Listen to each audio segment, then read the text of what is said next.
Welcome to the Next Chapter Experience podcast with Jeanette Lissette. Thought leaders explore the mindset, wellness, and wealth needed to realize next-level transformation. Let's get started. I'm Jeanette Lissette. I'm your host for the Next Chapter Experience podcast, and today's guest is Stephan Neff.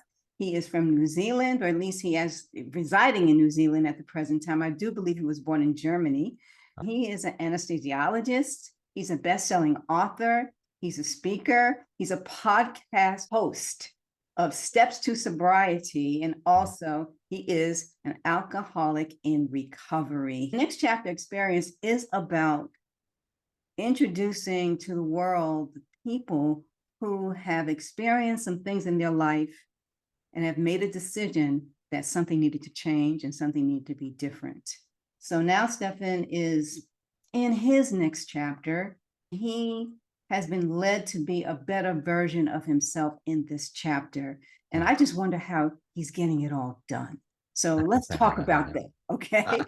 How do you get all this stuff done? That's a good point. First of all, thank you so much for having me as a guest on your show. It's an honor, it's a privilege, and I love what you're doing. I love that you're trying to be this beacon of hope for people out there, because it is so much necessary. The world has gone really to shit, and I don't know anyone who has had a good time in the last 2-3 years.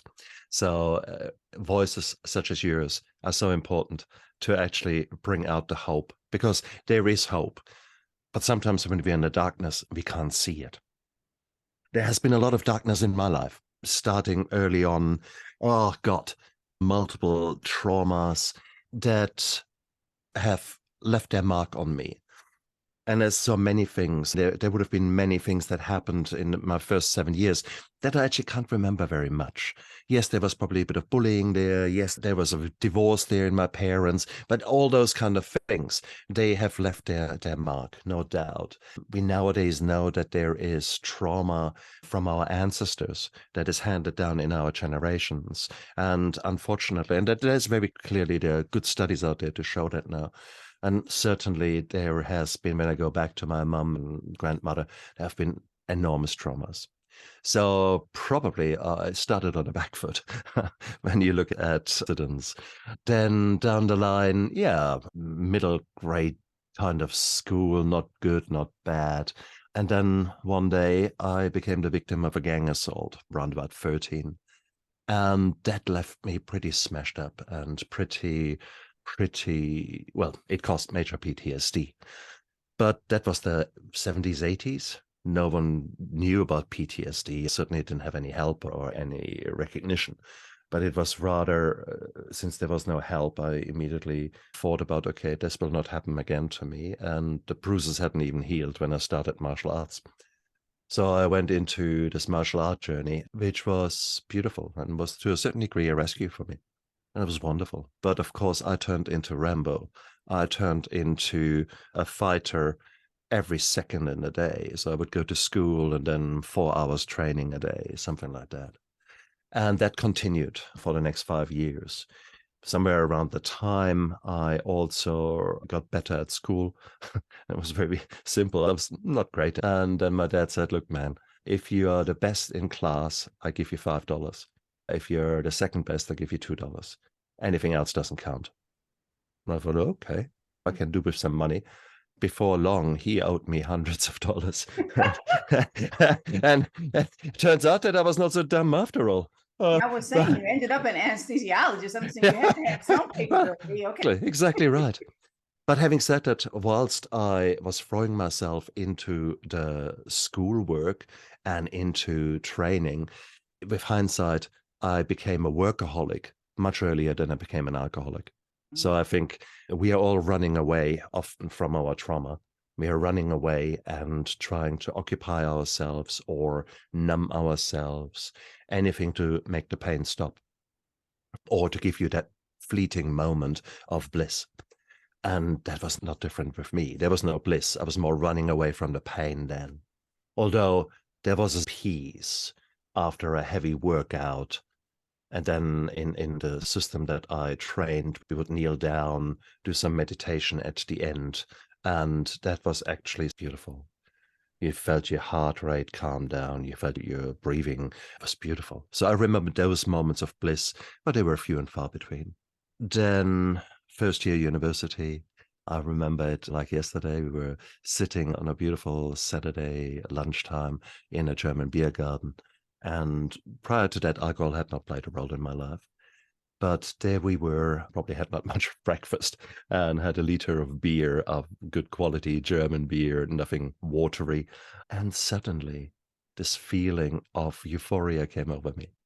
And I started laughing, and my laughter sounded so beautiful. And it was, the world loved me. I loved the world. It was the most beautiful feeling that I could have ever imagined. And that was unfortunately when I, with hindsight, realized that I'm a super responder with dopamine. So give me alcohol or give me something like that. I respond probably stronger than others in the amount of neurochemicals that are released, which so often happens with many drug addicts and alcoholics. And for that matter, if you think, oh my God, that's a bit weird, 1 in 3 have got chemical addiction.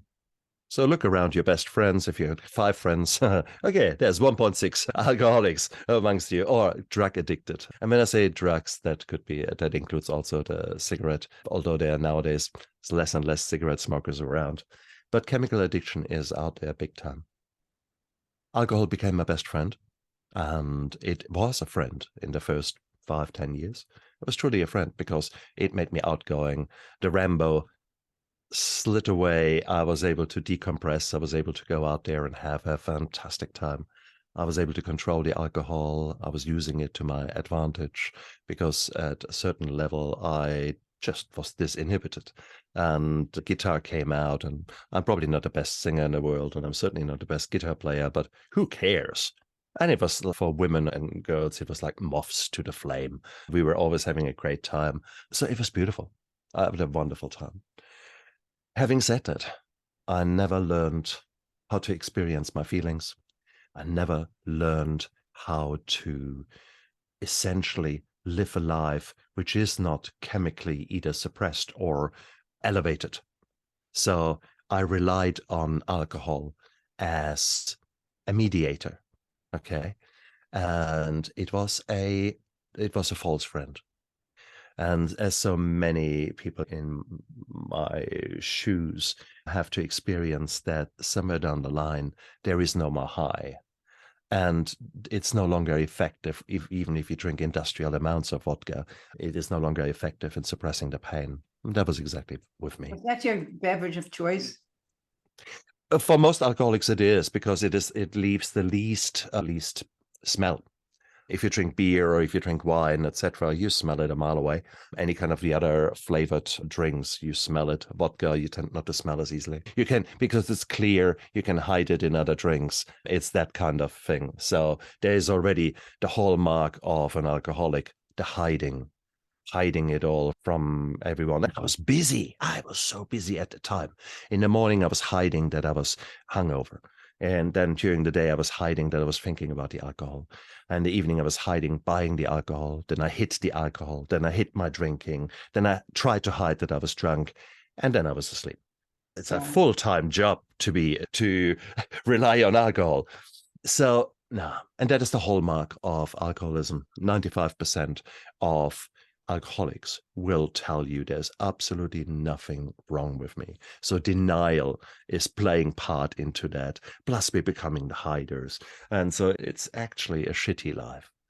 So those of you who are out there who are listening and who know exactly the right places where to hide your bottle, bing, bing, alarm bell, hello.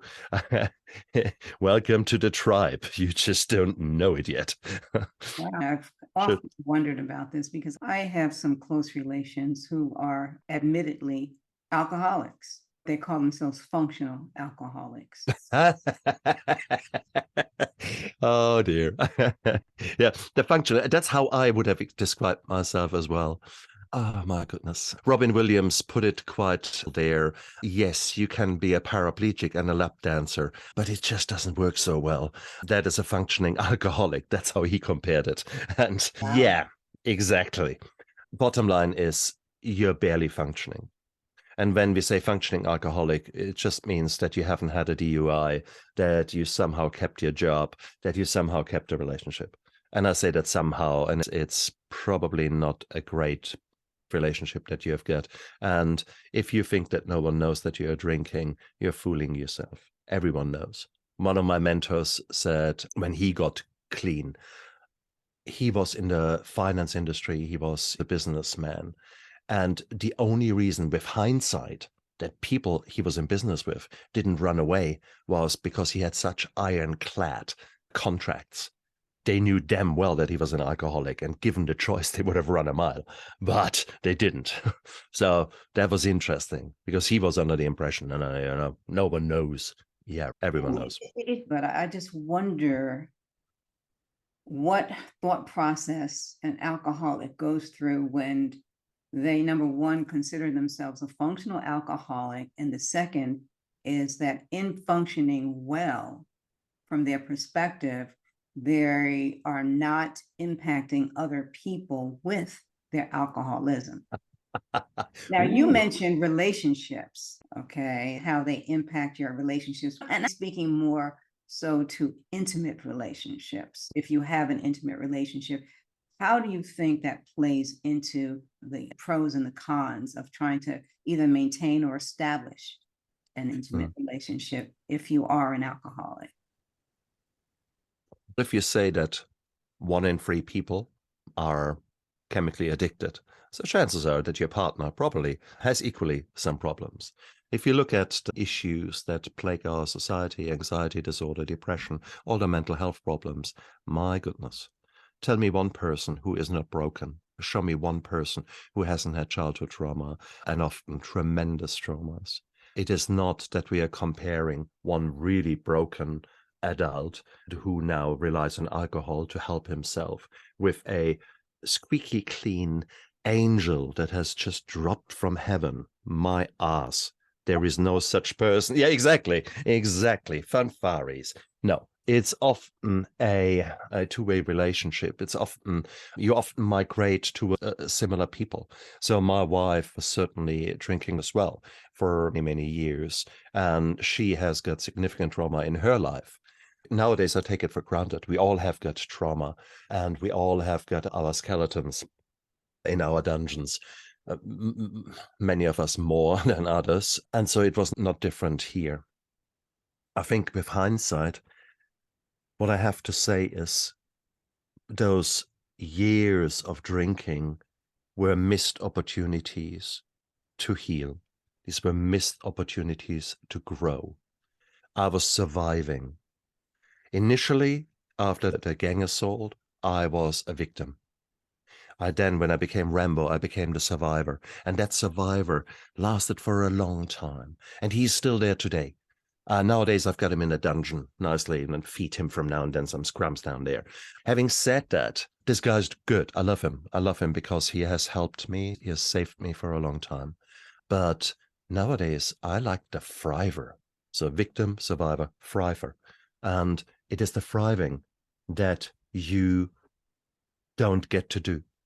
You still are in the survivor role when you use the alcohol to numb yourself. You're just about hanging in there. And there is no growth. There is no this beautiful joy of actually conquering one of your fears, conquering one trauma at a time of your past, to create new habits in your life, to learn new things that make you the new and improved version of yourself, that you deny yourself because you rely on the alcohol to numb the pain. You want to escape your reality instead of embracing the reality, warts and all. So when we say look after yourselves, then we mean look after yourself, i.e., give yourself the breaks that you need to heal, to re-strengthen. I think it was Abraham Lincoln who once said if he was given 8 hours to chop down a tree, he would spend it 6 hours sharpening the saw. Now, sharpening the saw, that is something that we as alcoholics certainly not do. On the contrary, for me, it was the opposite. I was a workaholic, so I was working long hours as a doctor. And then I came home tired, needless to say, but give me a bottle of wine. Oh my God. After 4 classes, suddenly, oh, all the tension is gone.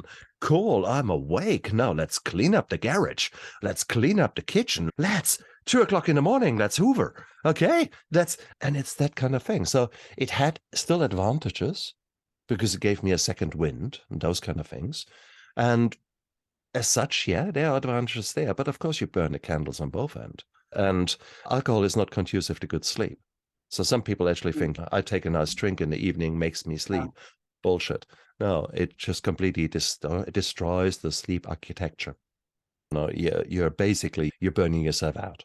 And this boom and bust, that was the classic characteristic of my life for a long time. So nowadays I know how to live in a different life. And that is so beautiful. So if I compare right now, despite all the challenges and the new traumas and the whole shit that this world is in, from being closer to a third world war than we have ever been, COVID pandemic, social isolation, financial downturn / depression, please, there is nothing nice. And I had to realize that actually, with hindsight, the last 2 years, I had fallen back into the survivor. There was actually not much joy there. And from just a joy standpoint, or was there something physically happening or emotionally happening? Where to start, girl? Where to start? The traumas, I can list them like that. They just happen. Shit happens in your life. Okay? From systems within which you work change to make life more difficult for you and maybe for your patients, to physical trauma, broken bloody toe and hobbled around, and to emotional upset because the relationship with my wife has gone down the drain, to financial hardship because of incompetence, really, of some of the systems that I work with, etc., etc. And it all came at the same time. And you think, oh, for crying out loud. There were days when I just looked up to the gods and said, really? Another one now? And it was just bloody hell.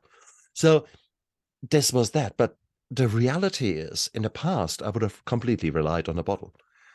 Nowadays, I fell back often into a pity party. Oh, why me? Poor me. But then again, so the victim, I had moments of victim, long stretches of survivor.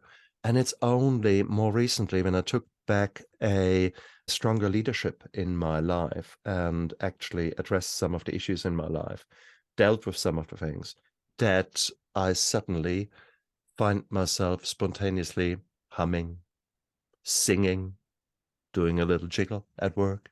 I can relate to that. Totally. And that's beautiful. That's beautiful. I had forgotten how to do that in the last 2 years. So this is a skill that I'm just relearning. And it is a habit. Joy and making the most out of your life is a series of habits. I love that. I strongly subscribe to the 5-minute gardener principle. And it basically means, imagine you've got a garden, a veggie garden, and you decide now that every day you will spend 5 minutes in your garden. Never more, never less. Every day, 5 minutes. After a week, you're going to see a difference. After a month, your family will think, wow, look at all these veggies. We didn't know we had so many veggies growing in the garden. After 3 months, the whole neighborhood will stand on that fence line and think, whoa. Okay, and that's 5 minutes a day. Now imagine you do that in your garden. Imagine you do that in your physical exercise. Absolutely. Imagine you do that in a relationship, and so on. So I have literally taken the 5-minute gardener and applied it to much of my life. And I believe that if a life is worth living, it is worth recording. So what I've done is I've got a watch and a smartwatch, and I have programmed it to record all kind of things. So for example, if I do gardening, I go click, I start gardening, boom. If I do stretching, if I do yoga, if I do breathing exercises, if I do my sports that I enjoy, click, click, there he goes. And you can actually record those things. Even learning a different language, I click, there you go. So I can actually record and I can say, wow, look at that. This week, I've done so many exercise minutes, I've so many French lessons, and you're actually starting to celebrate. Right. your achievements. Let me share this with you because this is comical to your point about recording everything. So I use a smartwatch and I program it with whatever I do in terms of my exercise. I have it all set up. And yesterday, my reading was basically telling me, Jeanette, you've done such a fabulous job this week. We want you to take a day off today because you have racked up so many minutes of physical activity already. Let's just say that we are going to give you the gift of a day off. I'm so proud of that. Absolutely. And that is so nice. But it is a kind of a momentum that is happening, that you are creating. The first step is hard. But then suddenly you find yourself walking, and suddenly maybe the initial pains of walking, they're gone. And now suddenly you're walking and you're actually feeling good. And it's the same with the cleaning up, with doing chores. More recently, instead of being annoyed about my lazy children, and I was saying, oh, just stuff it. And I've started to hoover and I started to do things instead of being upset that after a long day of work, still everything looks like a mess when they have been at home the whole day. I started hoover and I realized it actually takes me, I don't know, minutes, seconds, minutes to Is that actually Hoover vacuum cleaner? vacuum cleaner. That's right. Oh, okay. Vacuum cleaner. Sorry. Different words, different language, but it's to vacuum clean. And I've got a lovely golden retriever, and he's white, and he has got hair everywhere. There's always another dog lying somewhere on the carpet. But I realized it is so beautiful to vacuum clean. Instead of being annoyed that others didn't do it, I took the joy of seeing, ooh, that is clean now. I did that. So it was this little bit of pat yourself on the shoulder. One job done. And that was about 5 minutes, 3 minutes, something like that. And then I throw the washing in and then fold some washing. 5 minutes, done. Oh, nice. And then you think about, okay, now about nutrition. Now, it's not just the jaws that you reframe into something positive, but you actually need to think of those needs that your body truly has. The needs of feeling safe, the needs of knowing that it is hydrated, that there's good nutrition coming in. Just these kind of basic needs that we often forget, that you get enough sleep, etc. So by doing that, by taking an interest in my nutrition, things are changing. So I guess what I'm saying is I'm using every moment to live more intentional. Because I've lived in the darkness for such a long time, I don't take the light for granted. I try to create the light. And if there's a little spark, a little flame there, I try to give it more oxygen. I try to give it more fuel for the fire and try to grow it. I decided this year to add functional medicine as a diploma to my business. And so I'm learning far more about nutrition, far more about the benefits of exercise, of living a healthy life, etc. So it is beautiful. Today, in a few moments when we are finished here, I will do some chores, but then more importantly, I will create kimchi, fermented Asian gorgeous food, something like that. This will be something where I say, I've never made kimchi, so I will learn how to do it. I love to learn. I will then do it, which gives me a buzz because I've done something, I've taken action. Plus, the next time I'm eating it, I will say, ooh, that is beautiful because I've made it. I've made it with love. And it's a win-win-win. Before we close out, I have to ask you about one of your books. Should. I was tickled when I read the title of this book. Is it pronounced Esme? Esme the Mindful Mouse. Exactly. There's That little is Esme. the book. That's the book right there. Hey? Did you do the illustrations as well? Yes, we took the photograph. Actually, Esme and her friends are needle-crafted little beings that my fellow author has created, Belinda Manna. And we have positioned them into our beautiful redwood forest that we have got here. And so this is where they live. This is where they have their adventures. And Belinda and I believe that it is much easier to create strong young beings rather than repair broken adults. So therefore, we thought that it would be so nice to actually write children's books that show the benefits of mindfulness. And in this particular case, little Esme, the mouse, needs to learn the difference between having done something bad and being a bad mouse. Because she's vivacious and she does funny things, and sometimes she annoys her friends by doing that. And she wonders, oh my God, they're angry with me. Am I bad? And no, you've done something bad. They still love you. And it's that journey of recognizing that difference and being more mindful about what you do and what it impacts on others. And that is what we have tried to put there. Little Esme, it was a good fun to create her, to go into the forest. I love to take good photos. We had a ball of a time. And it's one of these creative things that you would never do when you're hungover. But the moment you actually say, okay, let's stop hiding, let's stop escaping our reality, deal with the trauma, and then try to figure out who you want to be when you grow up. That is where the power lies. And those of you out there listening, no doubt you have gone through your fair share of trauma, through hard times, and you might still be tempted to try to escape your reality. Please look at Janet, look at myself. If we two can get our act together, come on, guys, you've got a very fair chance that you can too. Okay, so please don't take your current circumstances for granted, and whatever pressures you are on, just stop for a moment. Stop for a moment running, stop for a moment hiding. Just look after yourself. Just take a moment to take a deep breath. Then with that, you have already taken one action. Go have a glass of water, big glass of water, if it is safe to drink it, wherever you are. Get the water down, maybe eat something healthy. And next time you eat something, whatever you eat, add something green in there. And maybe in the evening, add something red in there. So whatever you've got, and ketchup doesn't count. Okay, so some healthy things. And before long, you've started changing your life. You've taken action. You're no longer the victim, but you move into the survivor, or just maybe already sneaking into the thriver. And that is beautiful. So welcome along to our journey.